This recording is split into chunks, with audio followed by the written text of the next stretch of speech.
Olha lá, o tio do Sabugo é É, o sósia do Caniço. é verdade. Tem uma história aí. Conta essa história do seu tio aí, com o caniço. Cara, isso aí, nós tocamos duas vezes com o Raimundos, eu tive o privilégio de conhecer o Caniço, né, cara? O E caniço assim, era o o baixista do Raimundos, baixista, pra o quem falecido não baixista do conhece. É. Raimundos, né? Faleceu ano passado, né? E, não, Ou ele faleceu em retrasado. 2024, 23 ou 24, acho que foi, é. E eu até tenho uma foto com ele Consegue ver ali. aí, Elvis, quando faleceu o Caniço, por favor? Porque ele fez um dos últimos shows com o Raimundos aqui em Santa Helena, inclusive, né? Exatamente. Depois ele tocou mais alguns, mas foi bem logo depois ele E essa já. história vem desse show, inclusive. Exatamente. Veio desse show, a gente estava abrindo o show deles pela segunda vez aqui em Santa Helena, né, cara? E meu tio bem tem uma aparência semelhança bem boa, assim. Aí o colega nosso tava os camarins separados né, lá no pavilhão do Silon Schmidt e no Balneário. O Raimundo estava do outro lado. E eu, 13 de 23. março de É, já faz 2023. mais 2 anos e tal. Aí o camarim dos Raimundos de um lado e o camarim das bandas nossas do outro lado do pavilhão, né? E esse colega nosso entrou, achou que eram os camarim dos caras, e aí viu meu tio lá dentro, né? E pediu pra tirar foto, tá ligado? Achou que o seu tio era o Caniço. Meu tio era o Caniço, né, cara?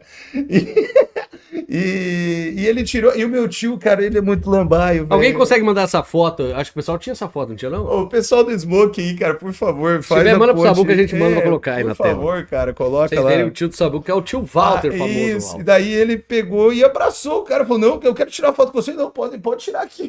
Aí ele se fez de Caniço Ele também. aquela história, o pessoal falando: Ô tio, o ratão da época, né? Todo mundo falou: Ô tio, mas o que é isso? Ele, deixa eu brilhar, cara, deixa eu brilhar. Foi por isso que a história da piada interna aí que o É Neto piada mandou interna, né? do Caniço. Aham.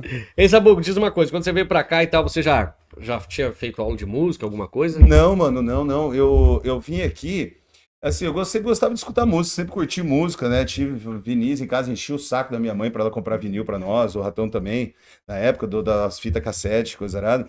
Aí quando a gente veio para cá, já tava naquela transição dos CDs, né? Aham. E aí eu sempre pedia para encontrar. E eu caí, porventura, na casa do seu Basílio Mocelin.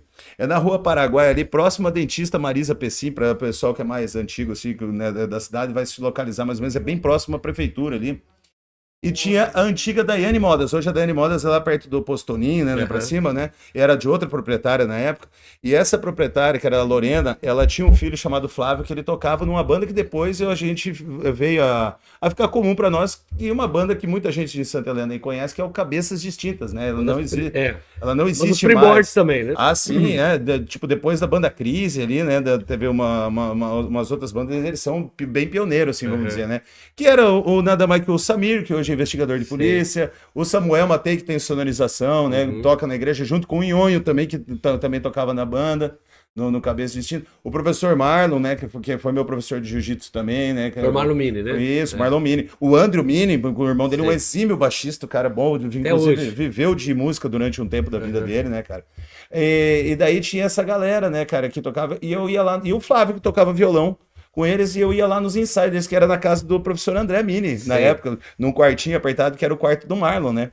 E aí a gente descia, porque era na mesma rua, descia umas 3, 4 quadras e eu ia lá incomodar eles, tá ligado? De xarope mesmo. Porque eu ficava em casa batucando com os palitinhos, graveto de árvore nas panelas velhas da avó. E aquela brincadeira de moleque escutando música, né, cara? Querendo se fazer alguma coisa, Sei. querendo fazer música. E lá foi os primeiros contatos que eu tive. Primeiramente com a bateria elétrica que eles tinham, depois eles compraram uma bateria azul Thunder, eu lembro até hoje o nome. Ela era bonita pra caramba, a bateria, assim, tipo, eu nunca Aham. tinha visto uma de perto. Nossa, eu falava, que legal, né, cara? Imagina, uma criança de 13 para 14 anos. Foi um pouco legal. E daí eu comecei a pegar intimidade com o instrumento, por causa né, deles ali. Eu xaropeava para deixar, para eles deixar eu tocar. Nos intervalos, falou, mano, deixa. Vai lá. Aí eu ia, tá ligado? Ia lá, batia um pouquinho. Até comecei a tirar música. Fui brincando com o de ouvido, sempre de ouvido, porque não tinha hoje, né? Hoje tu abre no YouTube e tem lá um Sei. tutorial. Como tocar esse DC de ponta a ponta, tá ligado? Né? Antigamente você fala, meu amigo, escuta e se vira, né? Não tinha muito o que fazer. Ou tu achar, porventura, aqueles VHS que vinha nas Com guitar play, videoaulas e na tal. batericia lá que tinha, batericia não, como é que era? A Bateria e Percussão era o nome da revista. Às vezes tinha uma edição limitada no ano ali que eles faziam que vinha com VHS, que tinha algumas instruções de alguns bateristas famosos, Aham. né? Aí você tinha que arrancar um olho para comprar um negócio desse, Sei. né, cara? E daí beleza. Era bem difícil, mas a gente consegui, fui teimoso, fui chato, fui lá e falei, não, vamos tocar. Até aqui, em meados dos anos 2000, meu amigo careca, Luiz Carlos Reiter, hoje está no Mato Grosso do Sul, né? Ele olhou para trás, ele sentado na minha frente e falou: Sabu, tu toca bateria, né? E eu metido, eu tocava, pô, não tocava nada, velho. Não tocava em lugar nenhum ainda, tá ligado? Eu toco, cara, eu toco sim. Então vamos formar uma banda. E nós formamos o Sabão em Pó, tá ligado? Sabão em Pó foi sua primeira banda. Foi a primeira banda. Aliás, já contamos a história dessa banda aqui com o Neander. O Neander, um salve pro Neander, aí pro Johnny, né, meu amigo Johnny, o William Becker também, o Álvaro Freire também, essa galera que passou por ali, né, isso eu tô falando dos anos 2000, são 25 anos, tá, galera? Hoje nós somos tudo barbinha branca, já, alguns pais de família, outros ainda não, mas estamos aí na caminhada, né? Pois é, o Samir quer trazer ele aqui uma hora contar um pouco da história também do Cabeça de Distintos. Eu acho muito legal esse nome, cara. Legal. Era uma banda com os... Cara, até hoje essa banda é o Versus Gargamel, né? Sim. Então você ter uma base de como os moleques tocam bem e cantam bem, era isso que os Cabeças Distintas faziam, só que com as peças a mais, que era o Flávio e o Samir, né, cara? E o Samir é exímio cantor, né? O cantor... Hoje tocador de flauta transversal, violão também. Saxofone, filósofo e investigador. O Samir, inclusive, eu tive o prazer de conseguir fazer uma serenata para minha avó, para minha falecida avó. Com o Samir tocando, você tava junto, é verdade, com o Samir tocando sax, tá ligado? Assim, foi muito da hora, mano. Era de madrugada. A música do Leonardo.